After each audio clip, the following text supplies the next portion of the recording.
The Marvel Cinematic Universe timeline is fucked. So earlier this year, Marvel released Spider-Man Homecoming, which fucked up the timeline more than a flash of Viagra.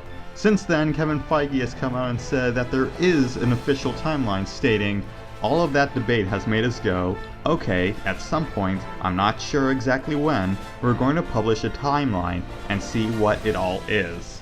It wasn't meant to flummox anybody exactly, and I'm not sure I'd do it again in the same way, but it does all connect to where we placed it.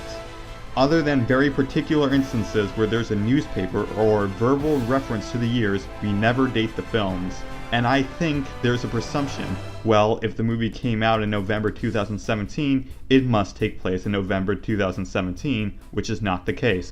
But hold up, Feige, you're not getting off that easy. For you see, I'm a nerd, and that means I care about shit that no one else does. And I care about how your statement doesn't fix anything. So let's assume that this chronological destruction is correct. That in some non-existent reality this movie did indeed take place 8 years after Avengers. However, in Civil War, Vision states it's been 8 years since Tony announced he was Iron Man. Homecoming itself takes place 2 months after Civil War, so what that means is that Iron Man and the Avengers take place in the same year. So after you wrap your head around that, I'm going to explain why that doesn't work either. Thor takes place at the same time as Iron Man 2, as evidenced by Coulson leaving to investigate Mjolnir, which leads to the Destroyer coming down and blowing shit up. Why is this a point? Well, maybe if you let me finish. Because in the Avengers, Nick Fury states that this event happened a year ago. Then on top of it, where did the Defenders fit in? Considering the series itself doesn't make reference to any other event other than the incident, should we assume that the entire Netflix timeline takes place before Age of Ultron? Or no?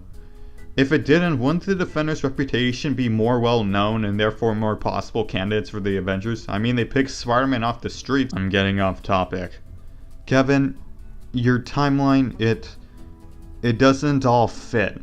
I mean, it did. Then Homecoming impaled and it stuck a piece of dynamite in the wound.